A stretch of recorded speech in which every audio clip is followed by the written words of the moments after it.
Turn the page, talk a little Flyers hockey as we're joined by Flyers radio analyst Steve Coates, and a road trip unlike any other for you personally, Stephen. How are you, sir? And maybe inform the listeners of what I'm alluding to. Well, could you hear me all right, Peter? You sound great. Good. Okay. So, last Friday night in Boston, I was going out to dinner with our traveling secretary and our trainer, and stepped out of a Uber or whatever it's called, and ripped my Achilles tendon. So I'll be on the mend for, I'll miss 6 games because of the surgery I'm going to have. First time you've missed a broadcast, or you'll miss games ever, right? First time in 30 whatever years. So obviously disappointed, I know you are. The team, combine that with how the team played on the road trip, I think that my statement stands correct. A road trip unlike any other. Certainly, we hope the prognosis is good for you, right? It's just a long rehab? Long rehab, yeah. I have to be in a hard cast for 2 weeks, and then I can go back to work in a boot. But, yeah, this is not something I'm enjoying, but we'll move forward. Yeah. So what do you want to talk, a little hockey now? Yeah, we can talk a little hockey. I just had to get procedurally that out of the way so our listeners would know, and, people at the country club can prepare for a different kind of Coatesy this summer and those type things. We just had to check that box off before we moved on. And, quite frankly, with the team on a break and how poorly they played, I guess I will, because we haven't caught up since last week. I'll get your thoughts on what went wrong team-wise in Boston, and then really Washington was the wheels completely came off. Well, I think when you take a look at these 2 games, I think it just basically talks about or tells you how the team has played in this slide. All the things they were doing in the 10-game win streak has suddenly gone away. There's no constant work ethic, no consistency. Goaltending hasn't been very good. Defense hasn't been very good. Power play hasn't been very good. The only bright spot has been the penalty kill. But penalty kills don't score your goals. They prevent goals. But the problem is that they're getting scored on in an awful lot of different areas. And they're struggling to score goals themselves 5-on-5. It just has all the ingredients of a problem. And hopefully, with these few days off, they can recharge the batteries and get back at it. I think it's going to be interesting to see how teams perform coming off this week of doing nothing. Well, they can work out by themselves, they can skate by themselves, but they're not allowed to use the facilities of the individual teams, which makes no sense to me, because you have 4 days off, and then you come back and have 1 practice and go right back at it. It just is I haven't gone around why, outside of a negotiation situation, that they have a week off during an NHL season outside of the All-Star break. Yeah, I know you're not a big fan of this bye week, and this is the first year they're doing it. We're talking with Steve Coates, the Flyers radio analyst, as we talk a little bit about the Flyers situation and what's going on right now. Well, Coatesy, you and I have spoken many times about, and I think you've said, who's the left winger tonight? I mean, because the left wingers the Flyers go through, Raffle, Cousins, Dale Weiss, Chris Van de Velde, all those names have combined for 19 goals. I see there's a kid that plays for Lehigh Valley that leads the NHL with 21 goals, Greg Carey. Is there a chance that Greg Carey might come up, and what do you know about that player? Well, we got a lot of good kids down there in the minors. Carey's a guy that's having a good year. I would think that if you continue to slide, it could be anybody, Peter. I mean, if you continue to slide, the problem is that you're tied in with your cap. That's the problem. Your cap it dictates what you can do, what you can't do. It used to be able to just send a guy down. You didn't have to worry about any of that stuff. Now he's got to clear waivers. You've got all these different things. So as a result, you don't have the mobility between your farm team anymore. I thought Taylor Lear really played well. And I don't think it's any secret when Taylor Lear was here and Solars was here, is when the Flyers are on that 10-game streak.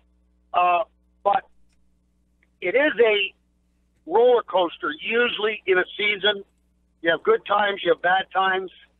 So just hopefully that they've had their good time, and now they've had their slump, and now they can get back to business on Saturday against the Devils. Steve, I wanted to ask you about the defenseman, because I feel like, to me, at least when I watch the games, I feel like the defenseman is probably the most underperforming of all the major position sets, because I see guys like Gostisbehere and McDonald and Streit and all these guys, and I feel like they're just not performing at their best right now. What's going on there? Well, I would imagine, like I had mentioned, that the defense is really through a struggle. They've had different people sat out for different reasons. And Gostisbehere has not been very good on the power play. He's only got one power play goal.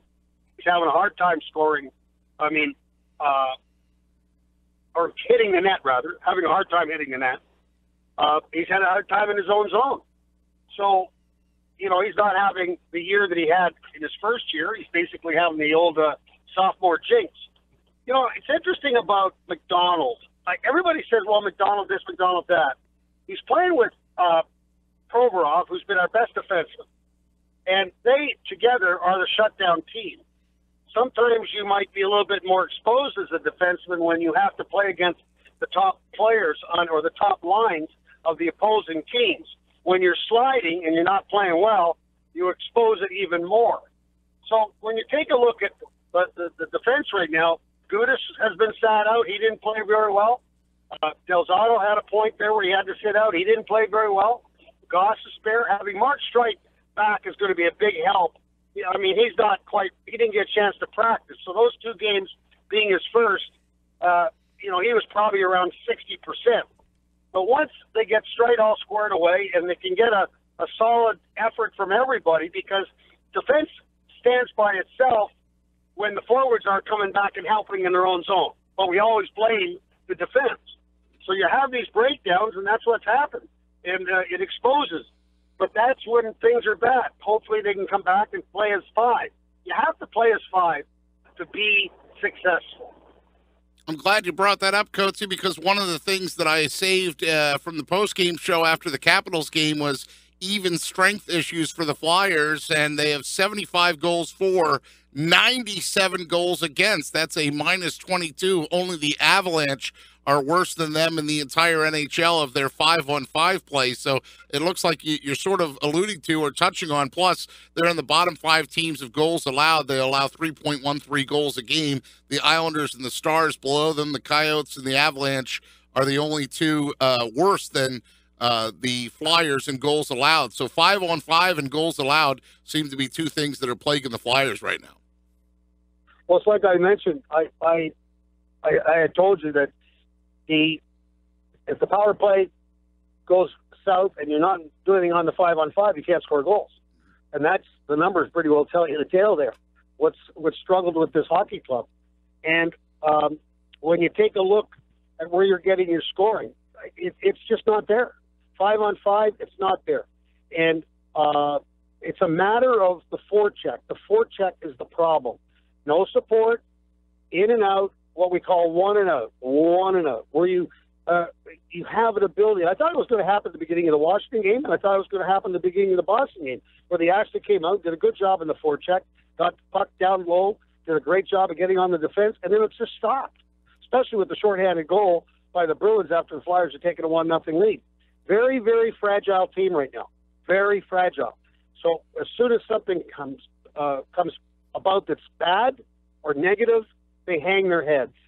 And that's just not the way you want to do it. And you don't want to watch a hockey game and see the puck go in and then all look over the bench and they're all hanging their heads.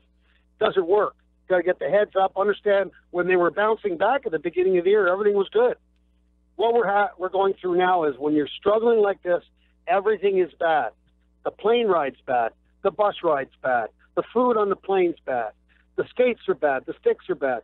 You blame everything. It's absolutely unbelievable how it all of a sudden becomes a major situation where it's just a matter of going out and playing, which is another big problem, 60 minutes. Not 40, 60. Steve Coates with us, the Flyers radio analyst. Flyers obviously coming off a rough a couple of road games before they go into this NHL mandated bye week. We'll close by asking you some happy questions, Coatsy, because I know you weren't there. You were in Boston, but I'm sure that you heard from some different people, including your friend Robert Earl Clark, about the alumni game. What did you hear about it, and what did you think about the reception the people got? I mean, there were 19,000 people for warm-ups. I think when you talk to the players, like I had an opportunity to have lunch with Brian Boucher in Washington on Sunday. I came to Chuck yesterday, and he had a conversation with Ryan Malone. And the one thing that was really obvious and was said by every player that was on that ice, they went, "This is like being back in the regular National Hockey League. These people are into it. The building was full." And that tells you a lot of things about the Philadelphia Flyers and its brand and its fans. It took an opportunity like this and bringing back the best line from the 70s, the best line from the 80s, the best line from the 90s, all the top players. And, players that have played in this hockey organization since 1967, that they had an opportunity, the fans, to come back and have an opportunity to remember them as a big part of their lives. And that's what's so great about the brand of the Philadelphia Flyers, is that the fans understand and respect what the players brought to the table night after night after night. And they showed up for a reason, and they had a ball. I thought the Flyers, Sean Tilger, his staff, everybody did a spectacular job. Brad Marsh from the alumni, Shannon Bowes, everybody did a great job of putting that event together, and you won't ever hear a bad word about that, because that was a special night, and that was the only problem. I missed it, and that I would have loved that, because I just think that that's all part of the history.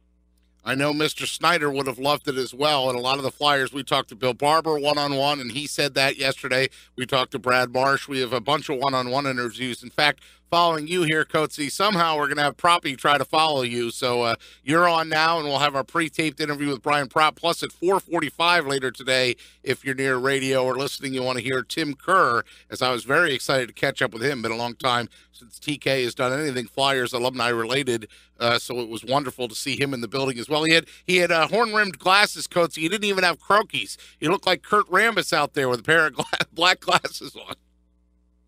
It's amazing what you can wear at an alumni game. Steve Coates, the Flyers radio analyst, heal fast, buddy. I know we'll be in touch off the air, and fingers crossed for a speedy recovery for you, and we look forward to catching up with you again as soon as we can. Okay, well, thanks very much, Peter and Josh. You guys have a good day, all right?